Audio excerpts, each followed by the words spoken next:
yung bago na, hindi naman masyadong bago na. But to differentiate from the other one, we call this the new bridge.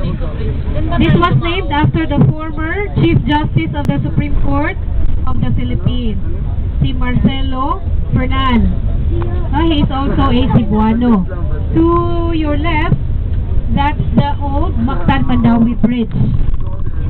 This bridge, the new bridge, is also known as the Japanese and Filipino Friendship Bridge, because the Japanese helped in the funding and the construction of the bridge.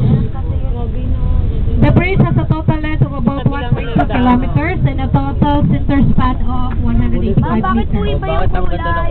Ibang kulay ng ano? Hindi naman ako nag-ano nag-video ako, adik. Wag! Tira ka!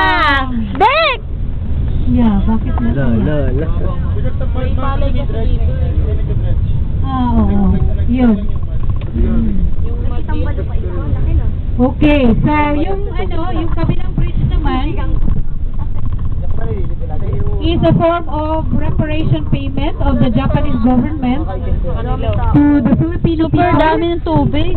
to those who are victims of the World War II. Tignan naman.